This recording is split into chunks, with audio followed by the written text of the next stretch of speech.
Basically, I'm going to be talking about resources here at the library, particularly online, in regard to getting health information. And I'll be doing a PowerPoint about that.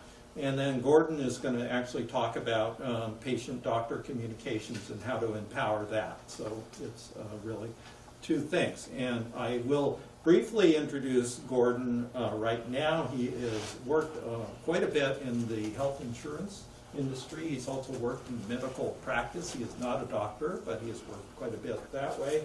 And he is currently retired in Linden, so he's coming down all the way from there to do this. And he's quite the patient advocate, and really was working, working hard to get better patient doctor communications. And so it's really great to have him here. Okay, so I am going to work into my part of it. And Mike, dim the lights and we'll go for it. Okay, I'm going to be talking about two kind of basic parts.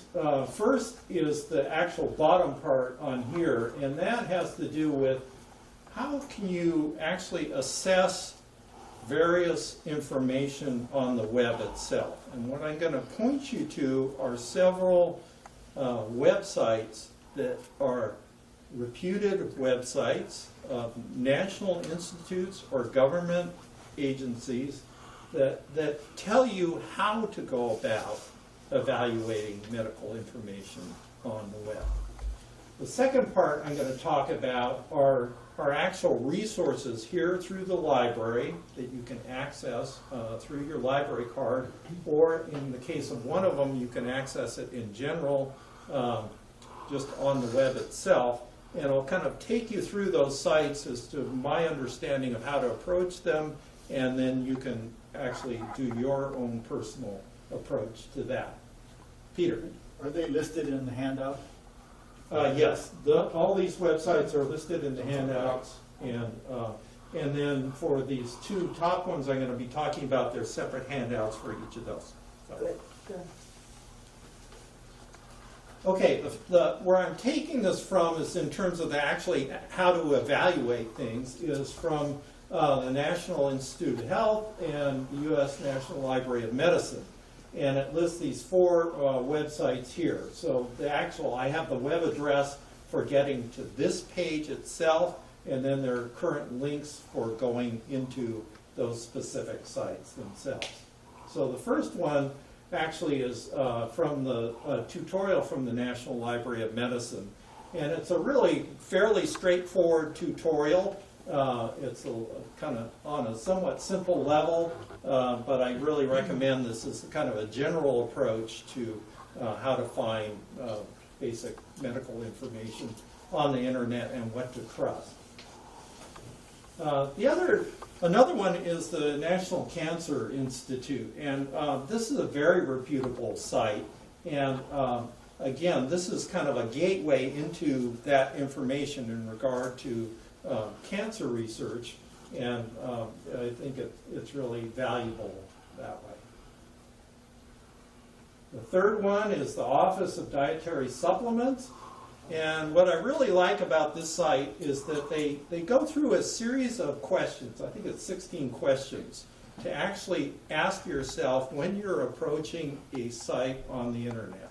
And so the first one you can almost see here is any website should make it easy for you to learn who is responsible for the site and its information. So I'm sure you've come across websites where, boy, this sounds like, the greatest thing since sliced bread. Or, man, this is the diet. This will cure everything, every illness you've ever had, and things like that. And then you find out that, sure enough, that it's provided for you by a national drug company or by people who provide the dietary supplements and things like that. So I think that's a really great thing. These are very reasonable questions, and so below this actual screen capture here are those questions and how to approach it. And then finally, the Medical Library Association is really kind of, again, gives background in terms of this start page as to how you find good information about health. So these are 4 ways of approaching that subject. So how do you find it here at the library, and what sort of resources do we have? So if you go to the home page of the library, you'll see this bar up here. It says online resources, and you go to this health one right there on the right hand side, click on that, and you'll come up with this page. So there are 3 basic resources there. There's Consumer Health Complete, there's Medline Plus, and there's this ProQuest, and this ProQuest site is very specific in regard to traumatic syndromes, and in particular post-traumatic stress disorder, PTSD. And so I'm not going to talk about that because that is very, very focused down, but I am going to be talking about these 2 things, the 2 main sites. This site is accessible through the library, but you have to have a library card, so that's your entry into that. This is a subscriber service by the library. The second one, Medline Plus, is available. If you just Google Medline Plus, you can get it on the web. You don't have to be here at the library to do that. So one of them's very open, the other one's a little bit more closed that way. And again, both these websites are listed on the handout. Okay, so I'm going to go with Consumer Health Complete first off, and this is the top of the home page that you will see right away. Let me point out several things that are really interesting. One is the language. So if you do that drop down, you will come up with languages I've never heard of. So there's a lot of flexibility that way, including, of course, the main language is English to start off with, but Spanish is a quick second. And so there are other languages you can do that way. In your research, you can establish a kind of sign-in system and folders. So as you're doing your research, you can put that into a folder and be able to go back into that information and handle it that way.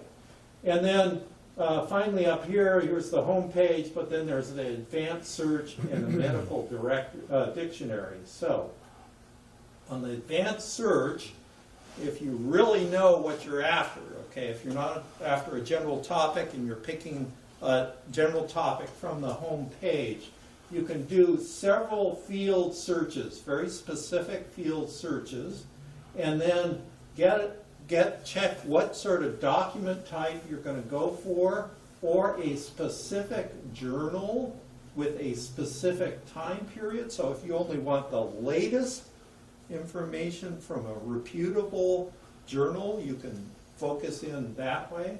And then there are other parameters in terms of that, including language again, and the really kind of cool one is PDF full text. So if you don't want just a summary, you actually want the full article and you want it in PDF so you can download it, that's one way to do it. So this is a very powerful tool in terms of this actual website.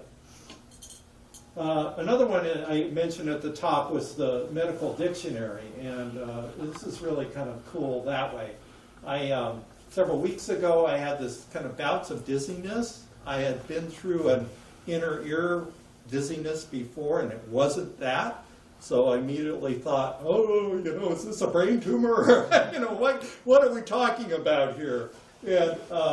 And so I looked up dizziness, and what took me to vertigo first. Well, duh. Okay, that's where I should have been looking, is vertigo. So that was a real simple thing, but again, this medical dictionary will help a lot with that sort of thing. So I'm back to this home page here, and I'm actually going to go through each of these several of these little keys here. I will want to point out that they do have Health Highlight, and it is flu season, or it seems to be flu season all year round, but in particular in the fall, so they do have that highlight. So evidence-based reports. So these are various ways of getting at your questions, but through various media. And so that evidence-based reports are a real strong tool, research tool, in terms of what you're trying to get after. And in each of these cases, they will have the top searches in these categories, which I find, and they will vary. You'll see these are varying as we go through the various types of things. So I find that fairly interesting that way. Encyclopedias and reference books, they have a huge library that they're kind of pulling from in order to get these various entries for the various topics, including the Mayo Clinic and other encyclopedias and things like that. And again, you see the top searches here, all of a sudden it's changed. It's to asthma and mental health, whereas the other thing, I think the top one was obesity and something like that. So there are various interesting related searches. Fact sheets and pamphlets. Okay, so this is not the heavy-duty aspect of the evidence-based reports or even the articles, but is a little bit of a shorter version of it, but valuable nevertheless. And so, again, you can search that. And then a really fascinating aspect of it is the drug and herb information. Now, you all remember the days of the PDR, the physician's desk reference, that huge tome that you had to take down and flip through and things like that. Well, of course, much of that information is online. And you can do this through the find itself. And what I find interesting about this is that they're trying to be kind of comprehensive both in terms of regular prescription or over-the-counter drugs, but also for various herbal remedies too. So one of the interesting things here is St. John's wort is one of the top searches there. So it's clearly an alternative medicine approach to it, but it's not necessarily a prescription drug. And speaking of alternative medicine, they then get into things like acupuncture, homeopathy, chiropractics, all this stuff there. So there's really kind of a wealth of information. It's not focusing in on mainline medicine necessarily, but there are a number of alternate treatments that you can search that way.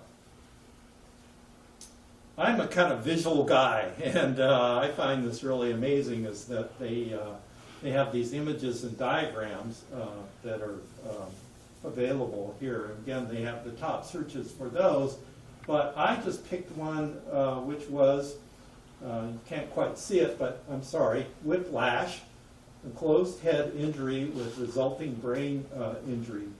And so they actually show, what occurs in terms of whiplash and what the consequences are, and they do it visually. And then there are a series of videos and animations, and this is kind of amazing. It's both, in terms of videos of talking about the various subjects and things like that, but also various actual surgical procedures. So laser eye surgery can get very specific in terms of what you can expect in terms of that survey and clear videos. On the bottom part of the page, there are various resources in regard to publications and things like that, including the complete guide to prescription and non-prescription drugs. And then this search by topic over here, which is kind of a more generic thing. We just got word that my daughter is expecting another child. So I went to pregnancy, and then you could click on these various things. So the first thing I clicked on was baby names. Okay, how do you avoid the 10 most common boys' names for 2019 when she's due? And in fact, it was not helpful at all, I must admit. I found very little on that sort of thing. I was obviously looking in the wrong spot. So I then went to planning. And I thought, okay, what's that like? And I thought, okay, what about natural birth control? What about the rhythm method? And in fact, there were at least 6 articles about scientific studies of the rhythm method. So I thought, this is pretty comprehensive that way. It didn't score in regard to baby names, but nevertheless, in terms of the medical information, it was great. Okay, so that one, again, that's available on the library with the library card by subscription. So it's you have to go through the library in order to get that one.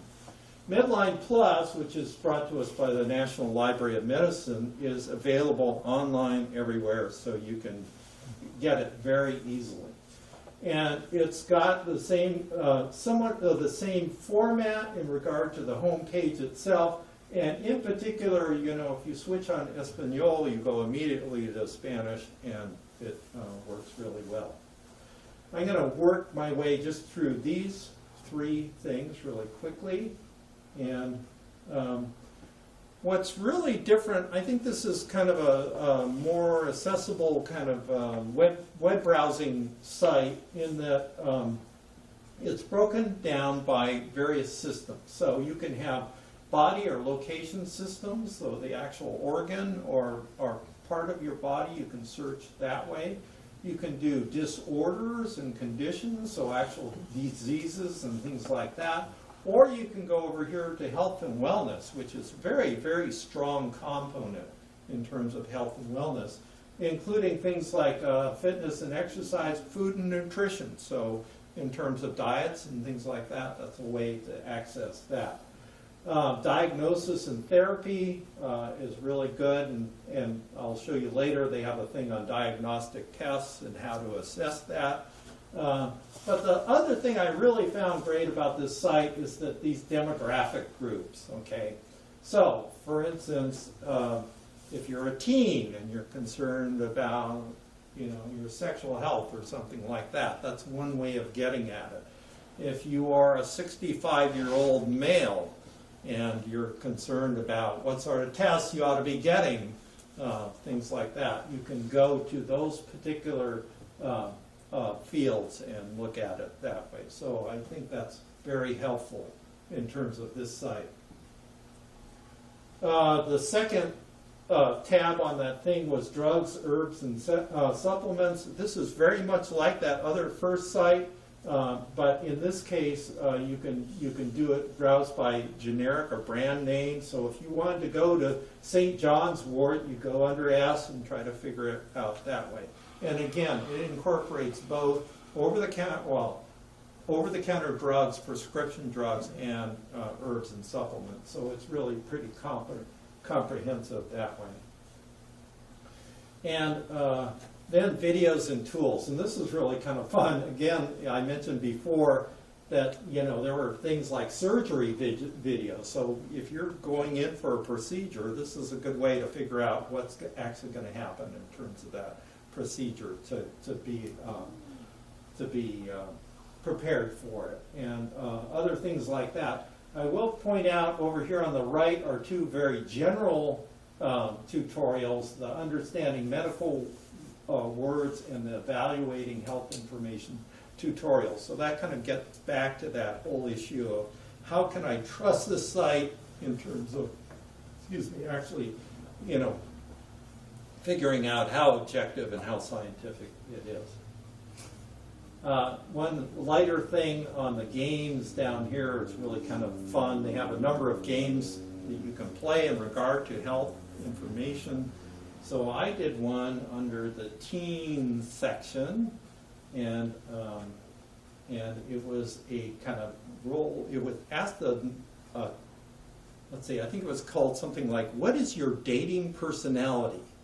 And so I answered 6 questions, and it turned out that the ideal date for myself and my wife Lovell was sitting at home with popcorn and watching old movies, which is probably pretty accurate. So that's for a 65-year-old teen. Anyway.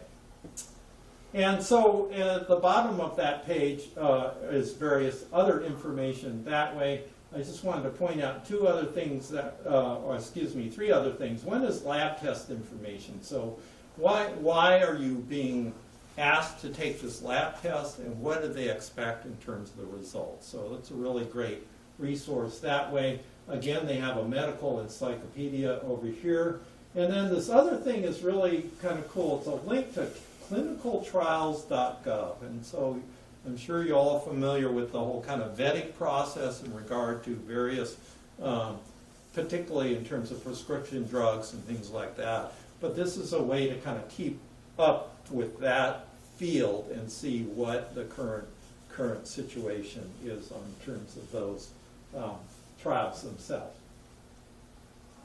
Okay, I'm going to end that little quick tour of that. There are many other websites that I think you can look at that are also reputable, but I think these two in particular are a great place to start. And together with that other information of what sort of questions should you ask a website as to how it's made and who it's sponsored by and things like that, I think you can really get at it that way.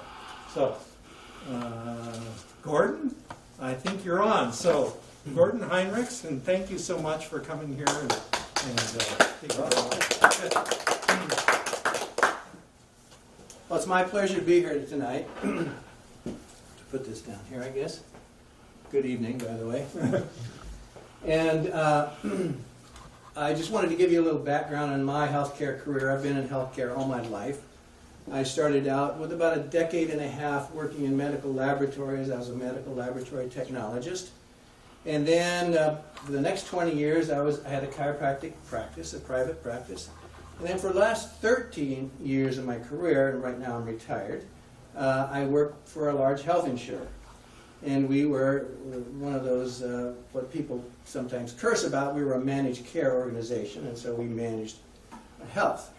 And right now, currently, I am a medical writer.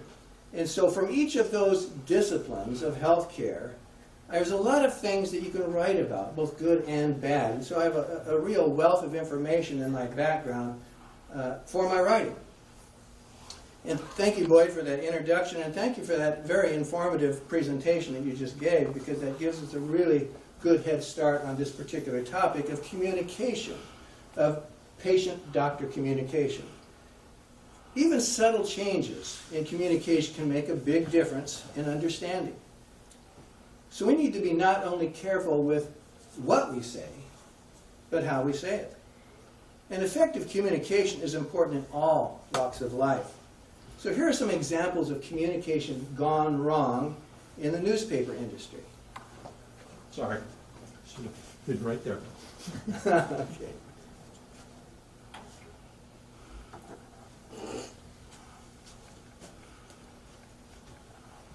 These are some headlines that just didn't work.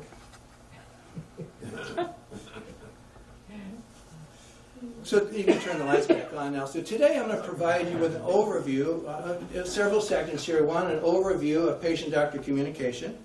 Then we're going to look at an office visit from the perspective of a patient or a caregiver. And then we'll look at some of the communication that goes on during the office visit. And then we'll look at a brief look at the doctor's perspective of that office visit. So why am I here today? No, that's not right. Why am I here today? I'm here today because I've been researching, writing about, and speaking about patient-doctor communication for the last 10 years. And I want to share what I've learned. This subject of patient-doctor communication fits within the discipline, the medical discipline called health literacy. And you probably may have not heard about that, but you may have heard of financial literacy or legal literacy, and it's very similar. But it's different in one big way, and that is not knowing health literacy well enough can actually affect you physically. I think most of you probably saw a couple of years ago the headline in the newspapers, medical errors, the third leading cause of death in the United States. Did everybody see that? No. Yeah, it was hard to miss. It was everywhere. Well, what that paper and what the newspaper didn't stress was that miscommunication was the lead cause, the major cause of most of those medical errors. So I want to assist you with your patient-doctor communication today. How many have been to the Portland airport? You've probably all been to the Portland airport, right? You haven't been to the Portland? You know what they have there that I love? I love those walking things, those assisted walking things. They have those all over the place. You just stand there, you can walk, and they just help you. I mean, I just do it just to pass the time when we're there. It's just fun because it's like somebody just holding you and moving you along. Well, that's what we want to do today as far as your patient-doctor communication. We want to assist your communication. And although there's no such thing as a simple communication solution for everyone, because there are, by the way, two personalities involved here, the patient and the doctor, there are guidelines that we can use, that everyone can use, to more effectively communicate. Now, when I talk about your doctor during this whole presentation, I'm going to most likely say your doctor, he, and that's only for simplicity because we know that there are male and female doctors. Okay? Very few experts would argue with the statement that communication is the cornerstone of an effective patient-doctor relationship. The American Cancer Society, in fact, has done some studies, and it was a recent study, and they proved that better communication led to more efficient care, fewer office visits, and better outcomes. Now, who doesn't want that? I'm going to suggest there are two extremes in this scenario of patient-doctor communicating. And the first extreme I'm going to describe to you is about my buddy Peter. Now, Peter is a former basketball player, and now all he does is coach. He's about 60 years old, so he's been doing a lot of coaching. He coaches high school, he's coached college. Every year for the last 30 years or so, he's gone to Europe, and he coaches the coaches over there. So he's an extremely experienced and knowledgeable coach. And I'm going to show you, or tell you, what he does when he brings in his high school team at the beginning of every year.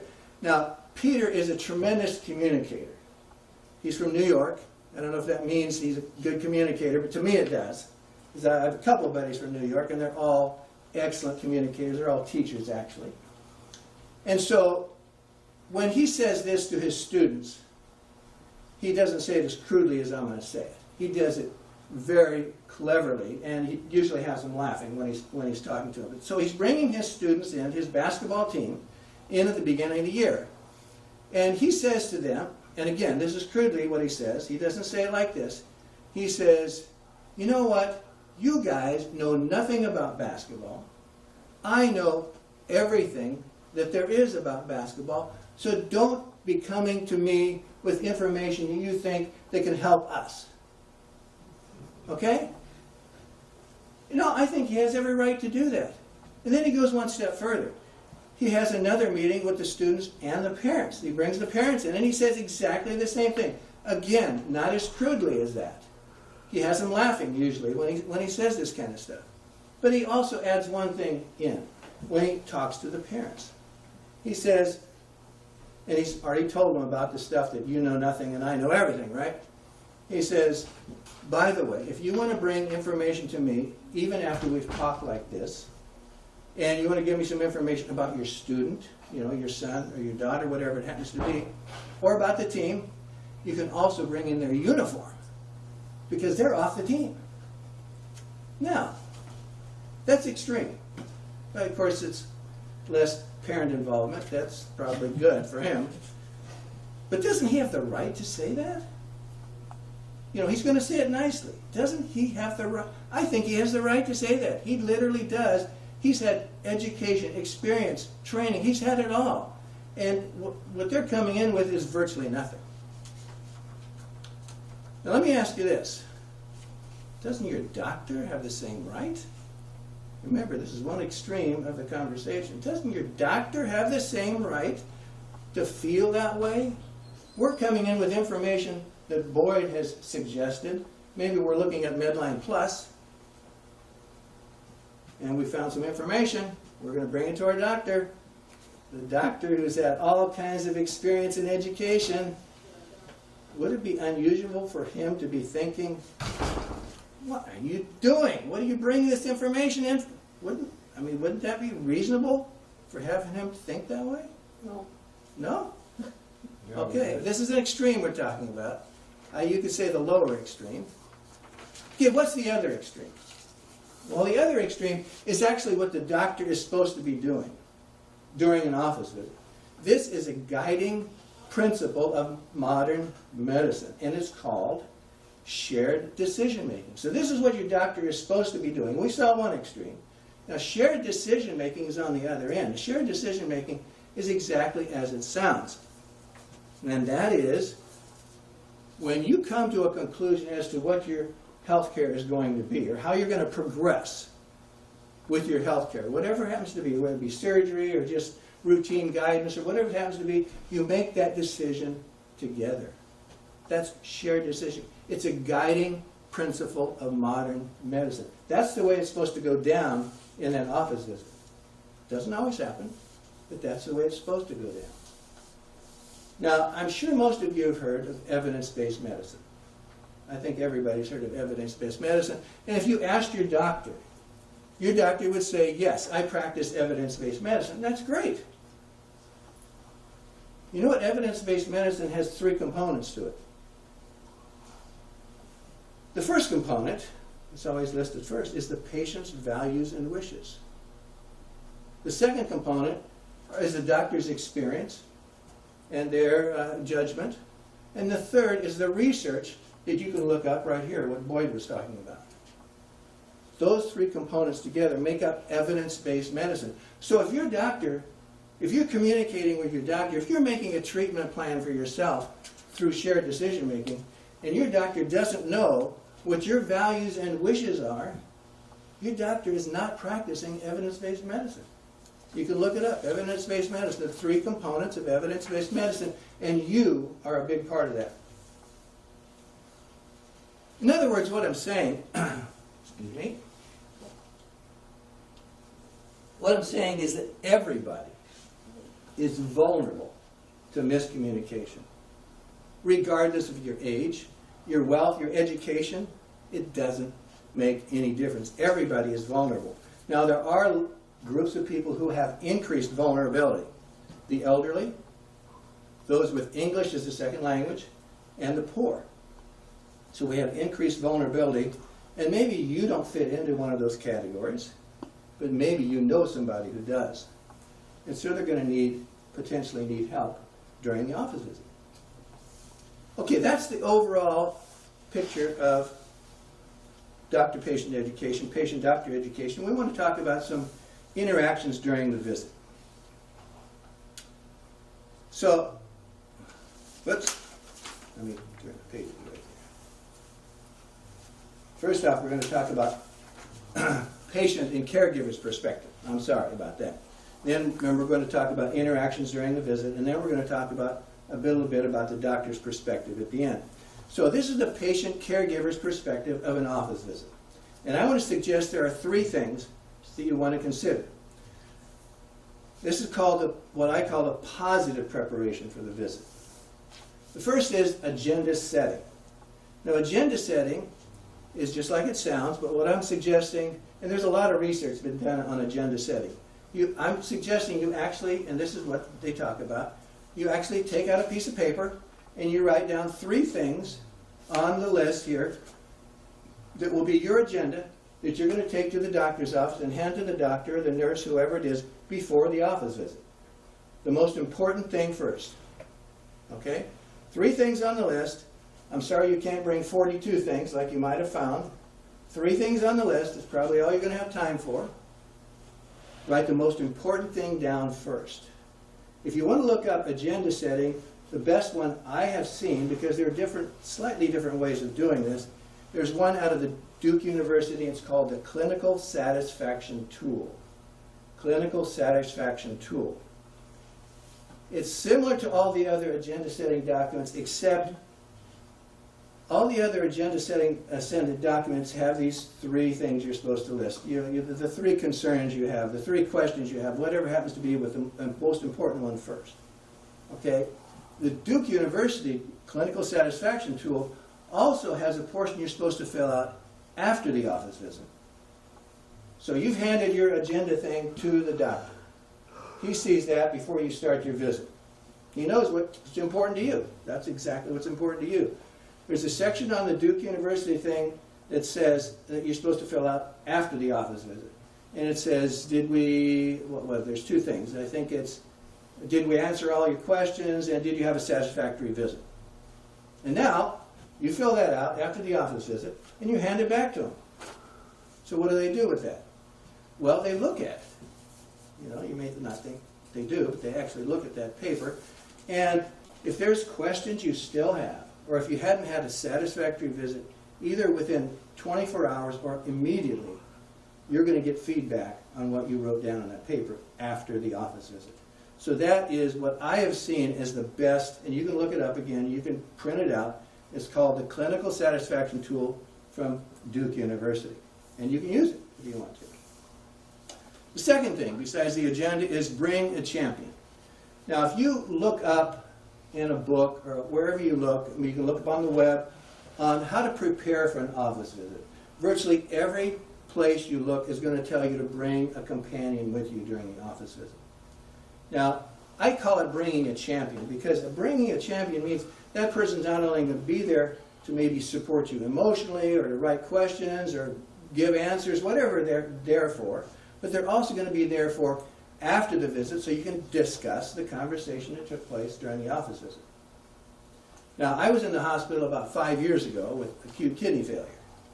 And so I eventually got out of the hospital. That's why I'm here, thank goodness. And I had some visits afterwards, quite a few visits about my kidneys, and I had my wife there as my champion. And the best thing that happened during those visits was actually not during the visits, it was after the visits, where we had a conversation of what took place during those office visits. Well, I was out of it for a while. She told me what took place. I said, well, this is what happened. She said, no, it didn't. This is what took place. And so I was extremely happy to have her there as my champion, so I could actually find out what happened during those office visits. Finally, my mind got straight. So I was okay, mostly. Don't ask her about that. If you don't have a champion that you can bring with you, there is a professional organization in the state of Washington that will do that for you, that will supply a champion for you. They're also very helpful. They can be helpful for legal questions of health care. They can be helpful with transportation. They're a professional organization, so it will cost you something. They'll help you with finding a diagnosis if you're struggling with that, dealing with the insurance company. And this organization is called the Washington State Health Advocacy Association. It's WASH, W-A-S-H, like washing your hands, A-A. So if you want to look it up on the web, you want to do that, WASH, W-A-S-H, A-A. I gave them it was a very similar presentation about 1.5 years ago about doctor-patient communication, because it's extremely important, and not everybody is up on patient-doctor communication, even if you're a professional like they are. The third, positive preparation. If you think it would be valuable and for you, and your doctor is telling you something, if you think it would be valuable, ask them to draw a diagram or draw a picture or something like that. It's very simple. You know, would you draw that out for me? They'd be, I'm sure, very happy to do that. Fourth, if you get verbal instructions from your doctor, which is most likely going to happen, you should never walk away without written instructions also, that obviously jive with those verbal instructions. Always get written with verbal. Fifth, ask for permission to record the visit. Now, the state of Washington happens to be one of 11 states in the United States that requires 2 people to okay that recording. And California's another one, Oregon's another one. So the West Coast is covered for 2 people. So if you're going to record the visit, you absolutely have to talk to your doctor and ask your doctor about it. And if he says no, then you just don't record that visit. Sixth, learn about the patient portal. Now, patient portal is a way of communicating with the doctor or the clinic, or some hospitals have it also, before or after the visit. Maybe you have questions that didn't get answered, maybe you have insurance questions, or maybe you want to make an appointment. A lot of them do that.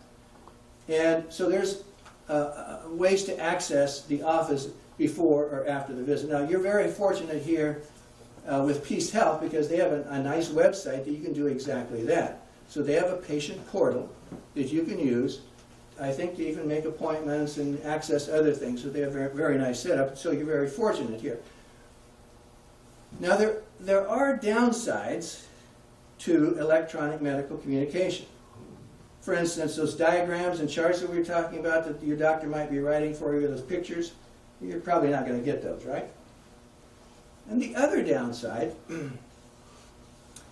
is that psychologists tell us that about 50% or more of communication is body language. So if I'm saying to you, hey, how's it going? You know I'm just giving out a general greeting, and there's nothing really expected of you. You're not going to say anything back to me. Hey, how's it going? No.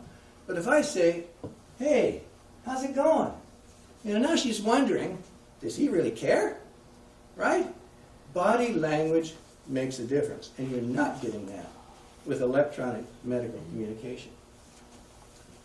How about negative preparation? Would there ever be negative preparation for you when you go into a doctor's visit? Absolutely. What barriers to communication might you bring to the office visit? What might compromise your ability to communicate effectively? Anybody have any ideas? Yes? Well, if you suspect something and you are heavy into denial, you carry that right in. Right. That would focus your communication in a way that might not be healthy, or it Right. might or might not. Anybody else? What would compromise your ability to? You're hard of hearing. Okay, very good. Yeah. Hard of hearing, Yeah, vision. you're half of it. Vision can be problems. Absolutely. And these are things, remember when we talked about health literacy, these are things that the health literacy experts talk about all the time. Vision, hard of hearing. What if you're under stress? Would that do it? Absolutely, stress would do it. A little dementia might help. Yeah, okay. How about trauma? If you've just gone through trauma, would that cause maybe a problem with communication? It could. How about infections? Absolutely. You have an infection, it's hurting, whatever. You're thinking of that. You're having difficult communicating. Maybe pain. What about pain? Anxiety? Fatigue? The young mother that takes their doctor, their child to the hospital or to the clinic, and she hasn't slept for 3 nights. Might that affect her communication skills? Alcohol can do it.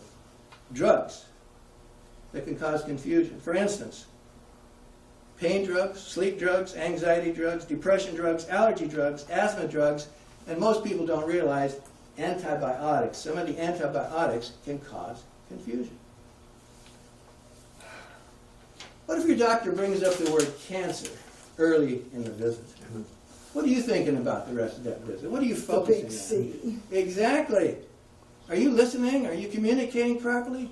Probably not. So in other words, everyone is vulnerable, as I said before, regardless of age, education, or wealth, and there are those that have increased vulnerabilities. Let's talk about some communication during the visit. So I'm just going to suggest 2 simple things. You communicate normally, and you ask questions. Okay, so now we can move off of that subject, right? But it's not that easy, is it? You may be hearing a lot of stuff you don't understand, but you don't want to come off as stupid. You don't want anybody to think you're stupid. So you don't ask your doctor questions at all. You don't communicate effectively, even though you heard stuff that you really didn't understand and went right over your head. So how do you approach this dilemma? Well, I'm suggesting there are 3 words you can use to focus on to approach this dilemma, and those are non-judgmental, respect, and curiosity. Non-judgmental. You're not there to start a fight with your doctor, even if your doctor tells you information you don't understand. It happens. How many have heard of the curse of knowledge? Have you heard of that phrase? There is such a thing as the curse of knowledge. the curse of knowledge happens frequently with people who know a lot of stuff. You know, your doctor happens to be one of them. Engineers, teachers. You know, teaching science, whatever it happens to be. People that know a lot of stuff, they're talking to you and they think you know the same thing. And they're just talking away and you haven't a clue. That literally is a thing. You can look it up. It's called the curse of knowledge. It happens. It's probably going to happen. Respect. Now this one should be obvious. You want to respect your doctor as you would want to be respected yourself. So that's the second word. Curiosity. How many here do yoga? Okay, I do yoga twice a week. I love it. She does it partially, I guess. Semi-poses. Okay. I mean, that's good. And get started in it. It's wonderful. I wish everybody literally do it. My wife and I have had conversations about it. I think our whole society should be doing yoga. But anyway, I mean, that's just a different subject. So, the ones that do yoga have probably heard of and probably done the happy baby pose. Yeah? Okay. Okay, the happy baby pose, for those who don't know it, you're lying on your back, and your feet are up in the air, and your arms are up in the air, and you're probably hanging onto your toes or your ankles or whatever you're hanging onto, so you're literally upside down with your arms and legs up, just like a happy baby does. And that's why they call it the happy baby pose. That's one of the reasons I actually like yoga, because almost all of their poses are very descriptive of things that actually take place.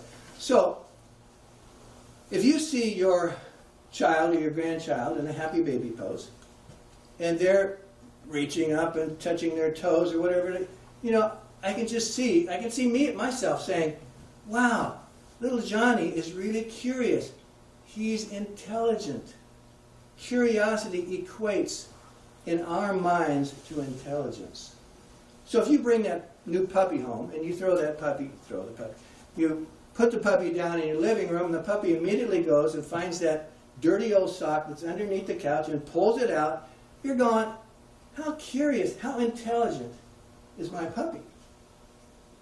So, curiosity equates with intelligence. I have an effective technique that you can use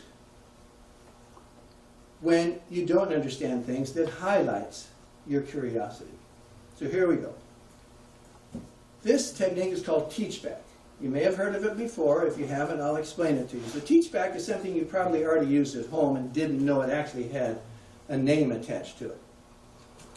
So teach back is you've got, you're the mother, and you've got, I was going to say Betty, but probably, I don't know what it is in this age, Brittany maybe, as your 7-year-old girl, and you're telling her something that you really want her to know and to remember.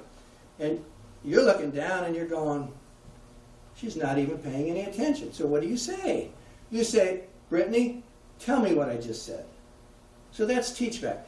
And it's usually initiated by the person that's what you might call in power, the knowledgeable person, the person that's giving out the information. So how does that relate to a doctor-patient situation? Well, in a doctor's office, doctors actually are trained in communication if they take the classes. And one of the things that they learn is teach back. And so they're learned to initiate teach back with their patient. Now, what they would do during this situation is they would say to you, okay, Mrs. Jones, I just gave you some information. Can you repeat back in your own words what I just said? And that's teach back, okay? It's very simple. It's very easy. It doesn't take a whole lot of time. And you're going to repeat back. And if you've got something wrong, guess what? It's going to be, the solution is going to be right away. You're going to get that corrected, excuse me, right away. Question? Yes? If the doctor doesn't offer that, and we, the patient, offered, can I repeat back to you what I think you said to me, is that going to put the doctor communication off? That's a good question, because that's the next thing I was going to deal with. Sorry. No, that's a very good question. So, what if your doctor doesn't initiate teach back? Can you initiate teach back? And the answer is absolutely. The patient can initiate teach back. So if you hear what the doctor said and you don't understand what the doctor said, what you do is you say, doctor, and this is, remember, respect, curiosity, non-judgmental. Doctor, what I understood you to say was, and then you repeat what you thought the doctor said, and then he either corrects you or he doesn't.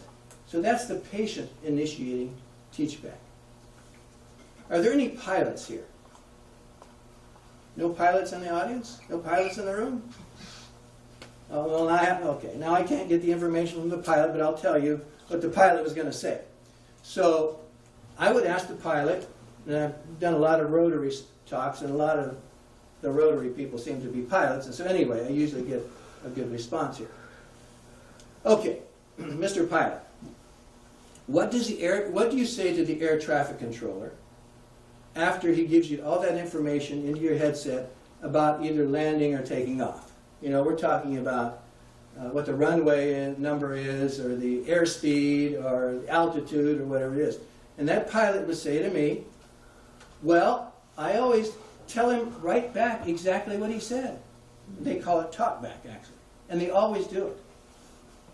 And then since I'm very clever, I asked that pilot, why do you do that? And he says, or she says very simply back to me, because I want to make sure it's accurate. It's for my own and maybe my passengers' safety. And they do it every time. And like I said, I think they call it talkback. So, if that happens all the time in the aviation industry, why wouldn't you do it during an office visit? If your doctor gives you instructions, you can actually say back, oh, well, you said blah, blah, blah, blah, blah. You don't have to use that other term.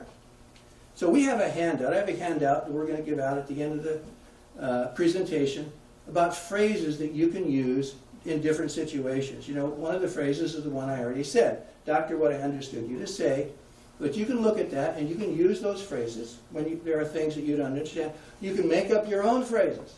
But one thing I do suggest when you look at those phrases and you pick one or two that you want to use, and that is you practice it at home before you get to the office visit, so it just rolls off your tongue so it's ready to go when you use it. How about asking questions? That was the other thing. I said communicate normally and ask questions at the beginning of this portion. Well, how do you know what to ask? Medicine is extremely complex. Maybe you do have 2 or 3 questions. Most people don't have a lot of questions, but they have 2 or 3, that they really want to get to. So where do you start?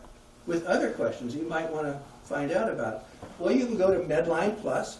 You saw in the upper right-hand corner there was a search engine, and you could put into that search engine, you could put understanding diabetes, or understanding high blood pressure. Or you could put questions to ask my doctor. And you'd come up with a list, and in that list you would have questions you could ask your doctor. The American Medical Association produced a book in the early 2000s called Guide to Talking to Your Doctor. And if you look on page 51 of that book, you'll find 17 questions to ask your doctor about medication. How many people have time to ask 17 questions during an office visit? I don't know of any. If you do, you're very, very fortunate and very lucky. In that same book, you can look up other subjects like diagnosis, you can look up surgery, and virtually every one of those lists that have the questions you're supposed to ask about that particular subject are about 10 to 15 questions long. How do you get that done? And there are many other ways to find questions also, but that's just one of them. So, I don't have a good answer to that question. You can look at the patient portal and you can use that. That's good. One of the Rotary presentations I was giving, this one gentleman said, I love using the patient portal. I give an email, I have all my questions there, and I get a written answer back. And he really liked that. And that is very nice to get a written answer back to the questions. You can make another appointment. I don't really like all of these. I like them, but they're sort of partial answers. You can ask for a longer visit. You can talk to the staff. Does anybody here have any ideas on what you do? Are you just able to make a longer visit if you want one? Yes. Well, what we do is we speak to the pharmacist. You speak to the pharmacist about the medication. Yeah. Okay, that's a very good way of going about it, because the pharmacist is the expert at medications. But what if you have other questions, maybe about the surgery or something, or about the diagnosis? I mean, I don't know that there is a good answer. I mean, the patient portal is certainly one spot. You can ask the staff. There are several things you can do. But again, I just call them all kind of partial answers. Now let's look at the office visit from a doctor's perspective. Now, unfortunately, your doctor may be a poor communicator. You're kind of up a creek. Although there are ways, you know, we've talked about ways, the experts have talked about ways of kind of improving your doctor's communication, but that's actually not what we're here to talk about today. What we're here to talk about today is the difference, one area where you can show the difference between an average to good communicator from a doctor's perspective versus a superior communicator. And that one area is about those questions. Sometime during the office visit, an average to good communicator is going to ask you, do you have any questions? Right? Yeah. Okay, if your doctor doesn't ask you if you have any questions, I would put him on a lower list of communicators. Okay, and I mean, hey, sometimes maybe you have a brain surgeon, and you don't care if he's a good communicator or not, you just want him to get, you know, that thing done, whatever it happens to be.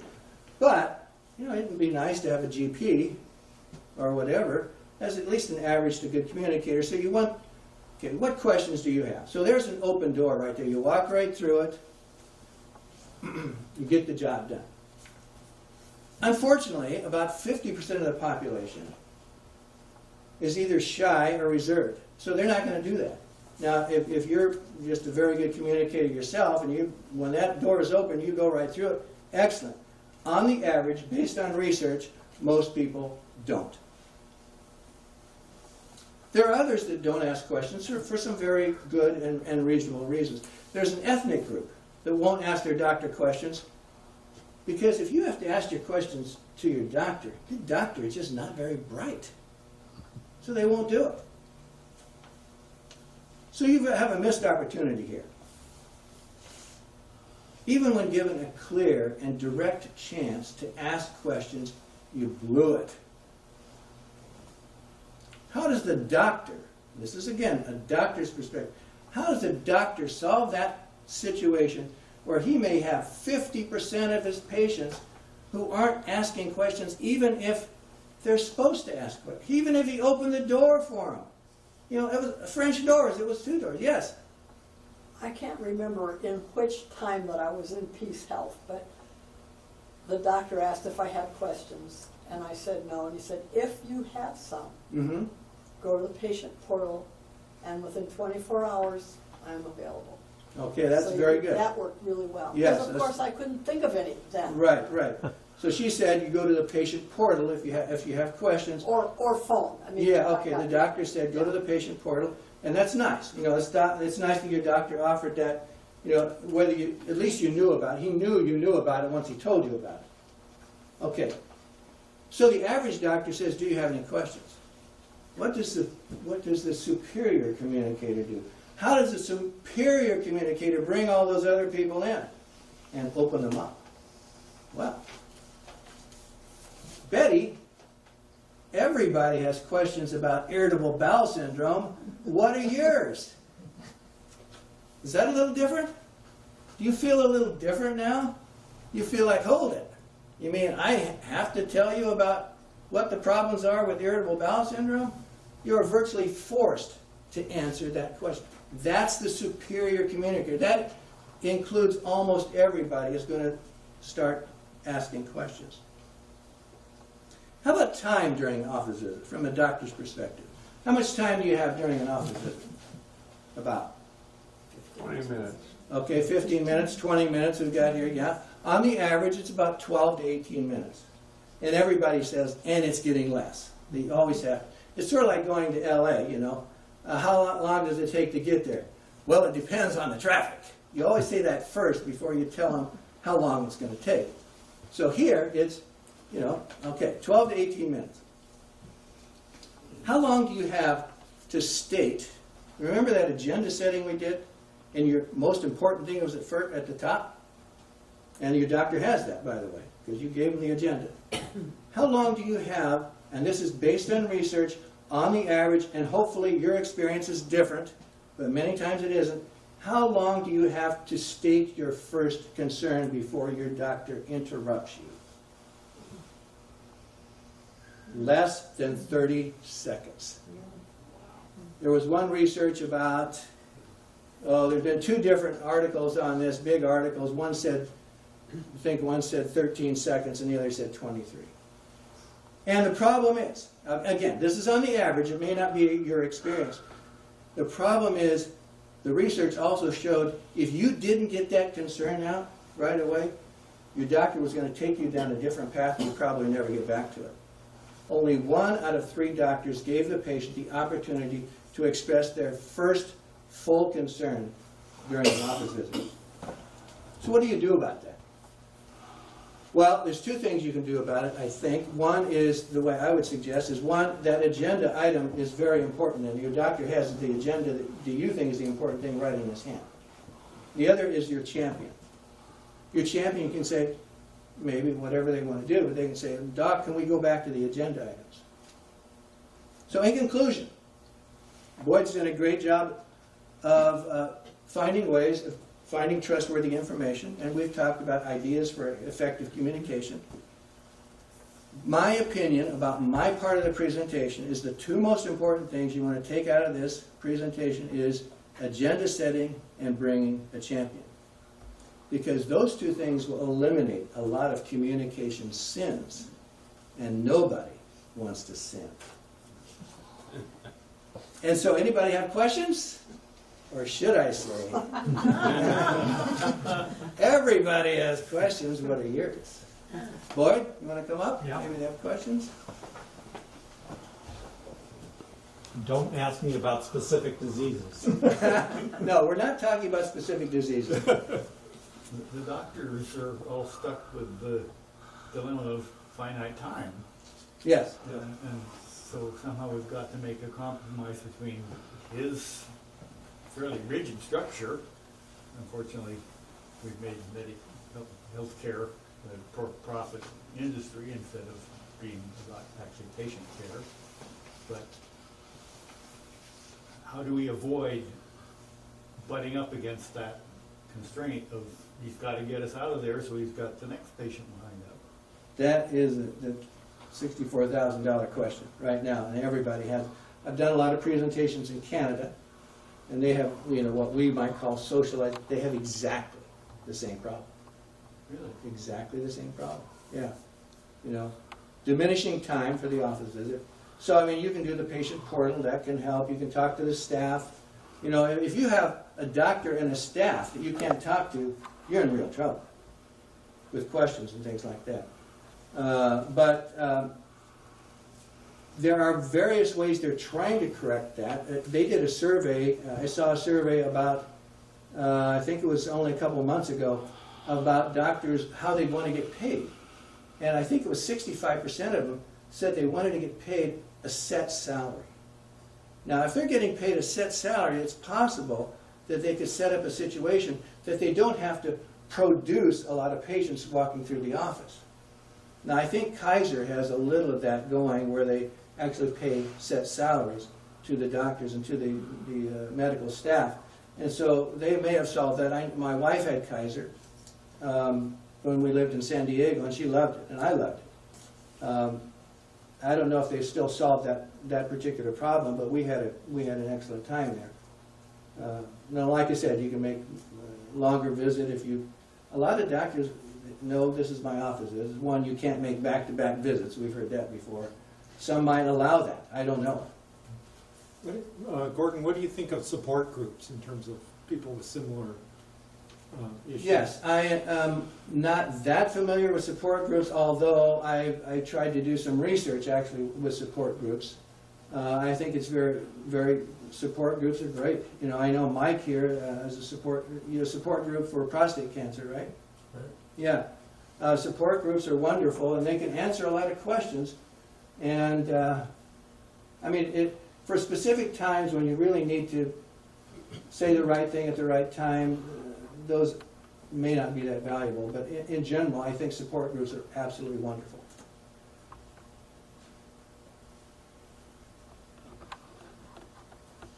I guess So I have something, so you're wanting to get more tests done than what they're Yes?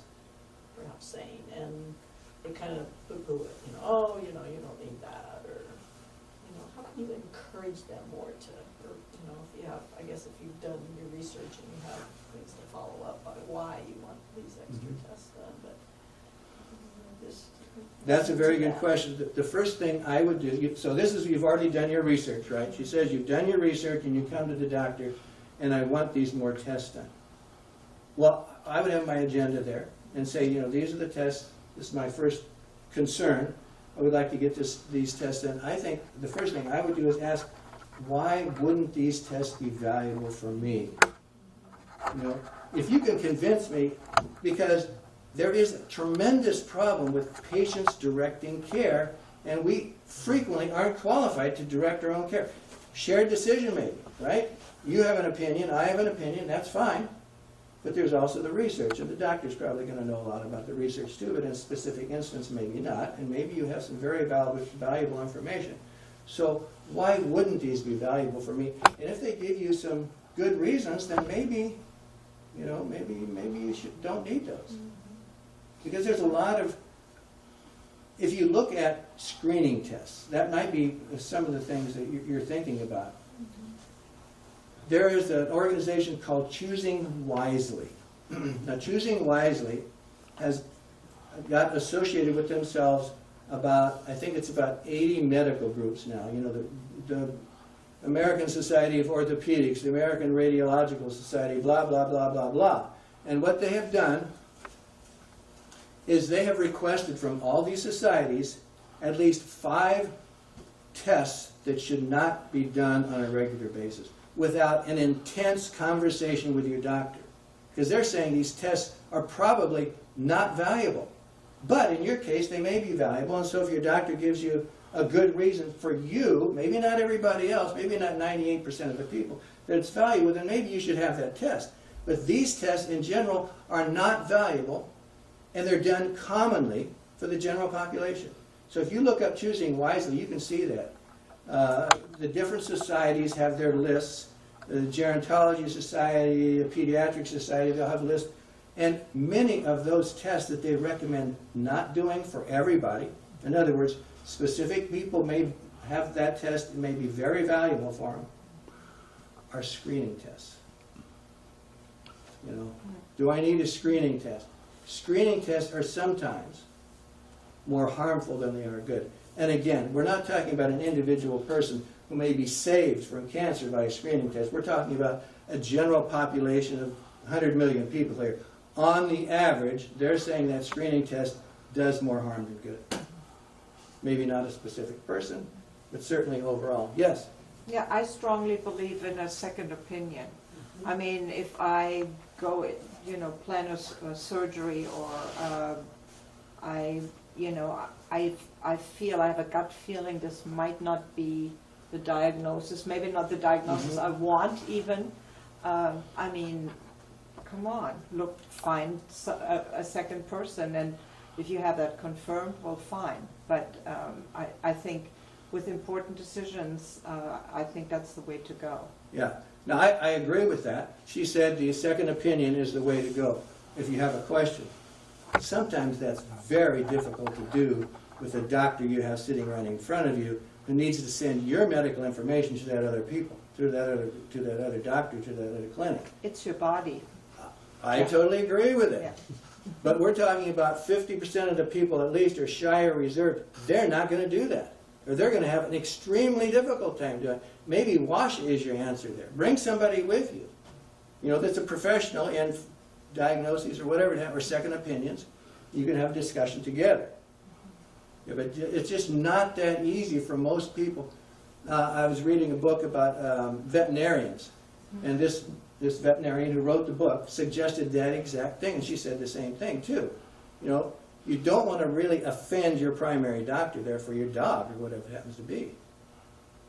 And sometimes they will be. Now, I'm not saying they should be offended. I don't think they should be offended.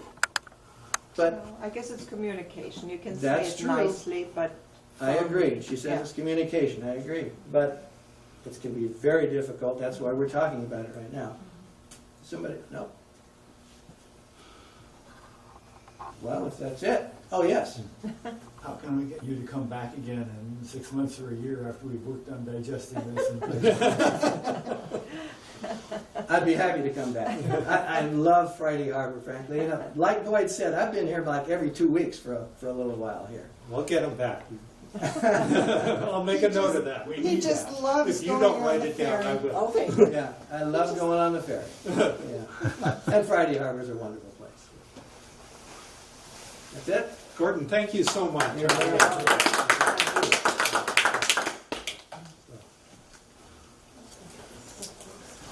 And thank you, Gerard, for recording it.